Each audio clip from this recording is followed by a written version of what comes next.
Number ہے 143. میرے Urdu number بڑے خراب ہیں. 43 143 143. بقرہ میں کتنی آیات ہیں؟ 286.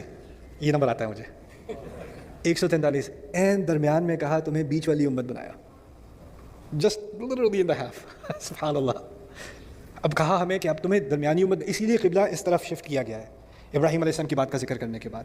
تو یہ ہے سورۃ البقرہ کے مضامین اور کیسے یہ درمیان میں آ رہے ہیں. اب ایک اور طریقے سے اس کو سمجھ لیں. یہ تو ہو گئے اس کے 9 سیکشنز. پہلا قصہ کون سا ہے اس پورے سیکوینس میں؟ پہلا قصہ کس کا تھا؟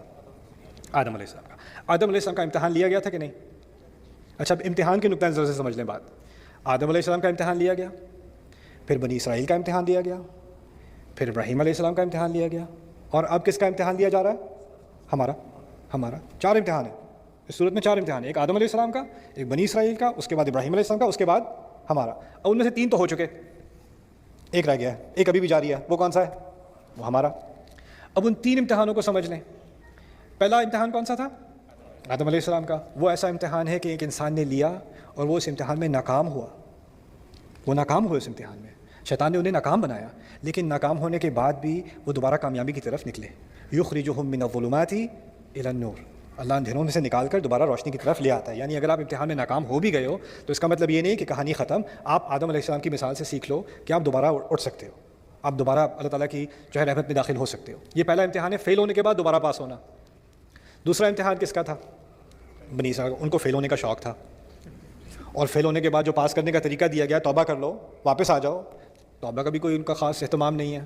تو ایسے لوگ ہیں جن کو بس یعنی امتحان دیے گئے، کئی موقع دیے گئے، ایک دفعہ نہیں کئی موقع دیے گئے کہ اپنے آپ کو سیدھا کر لو، لیکن ان کو بس فیل ہونا ہی ہونا تھا. تو یہ دوسرا سینیریو ہو گیا. ایک تو ہے کہ فیل ہو کے دوبارہ پاس ہو سکتے ہو، دوسرا ہے کہ فیل ہو کے اور مزید فیل ہوتے جاؤ، اور پھر یہ بھی کہو کہ ہم سے بڑا پاس ہونے والا کوئی نہیں. رائٹ؟ یہ بھی بڑا عجیب مرض ہے کہ آپ سے بڑا فیلئر کوئی نہیں، آپ سے زیادہ ناکام کوئی نہیں، لیکن آپ سے کوئی پوچھ کے تو دیکھے آپ کو، دیکھو ذرا اللہ تعالیٰ کی بڑی شان ہے، ہم ہیں امت جسے چنا گیا ہے، ہم جیسا کون ہے؟ بڑی رحمتیں اللہ تعالیٰ کی ہماری امت پر. شکل دیکھیے، حرکتیں دیکھیے اپنی، کہاں سے رحمتیں ہیں. ارے جی پتہ نہیں. اب وہ پیچھے تاریخ کی بات گئی، یہ فلاں نے ان کا بڑا ٹور تھا کہ وہ اپنی تاریخ کی مثالیں دیتے تھے کہ ہم تو ان کی قوم ہے، ہم تو موسیٰ کی قوم ہے، ہم تو فلانی کی قوم ہے. اللہ نے کہا اچھا ان کی قوم ہو، ان کے بارے میں بات کر لیتے ہیں. ان کے ساتھ کیا کرتوت کی تھی تم نے، ان کے ساتھ کیا حرکتیں. یعنی وہ اصل میں ان کو فخر تھا اپنی تاریخ پر، اور اللہ تعالیٰ نے اس تاریخ میں سے جو چیزیں وہ ذکر کرنے سے شرماتے تھے نا کہ اس پھر اصلیت سامنے آتی ہے، انہی کا ذکر کیا ہے سورۃ البقرہ میں.